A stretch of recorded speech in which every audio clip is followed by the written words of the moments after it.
Breaking news చూస్తున్నాం. రాష్ట్రంలోని ప్రతి ఇంటికి రక్షిత మంచినీటిని అందించే లక్ష్యంతో గత సర్కార్ అమలు చేసిన మిషన్ భగీరథ పథకం పనులపై విజిలెన్స్ అండ్ ఎన్ఫోర్స్మెంట్ దర్యాప్తునకు రాష్ట్ర ప్రభుత్వం ఆదేశించినట్లుగా సమాచారం. ఇక ఈ విషయమై దర్యాప్తు సంస్థ అధికారులతో సీఎం రేవంత్ రెడ్డి ఇప్పటికే చర్చించినట్లు తెలుస్తుంది. సుమారు 40,000 కోట్లు ఖర్చు చేసి మిషన్ భగీరథ పథకాన్ని అమలు చేయగా చేపట్టిన పనుల్లో భారీగా అవినీతి జరిగిందని సర్కార్ భావిస్తుంది. ఇక 6 నుంచి 7,000 కోట్ల విలువైన పన్నుల్లో అవకతవకలు జరిగినట్లుగా అనుమానిస్తుంది.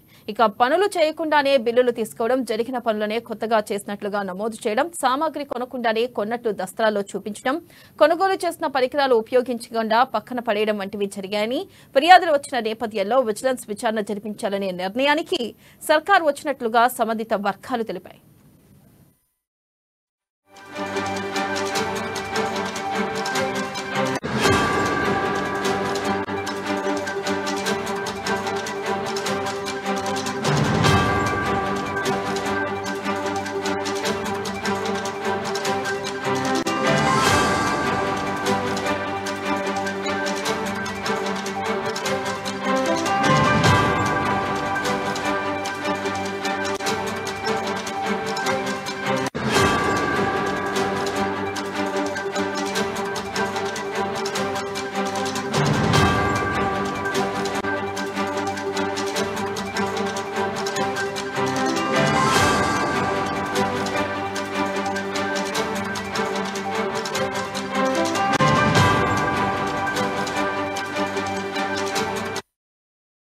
బ్రేకింగ్ న్యూస్ చూస్తున్నాం. రాష్ట్రంలోని ప్రతి ఇంటికి రక్షిత మంచినీటిని అందించే లక్ష్యంతో గత సర్కారు అమలు చేసిన మిషన్ భగీరథ పథకం పనులపై విజిలెన్స్ అండ్ ఎన్ఫోర్స్మెంట్ డైరెక్టర్కు దర్యాప్తునకు రాష్ట్ర ప్రభుత్వం ఆదేశించినట్లుగా సమాచారం. ఈ విషయమై దర్యాప్తు సంస్థ అధికారులతో సీఎం రేవంత్ రెడ్డి ఇప్పటికే చర్చించినట్లుగా తెలుస్తుంది.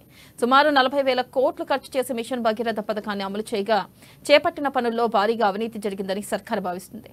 6 నుంచి 7,000 కోట్ల విలువైన పనుల్లో అవకతవకలు జరిగినట్లుగా అనుమానిస్తుంది.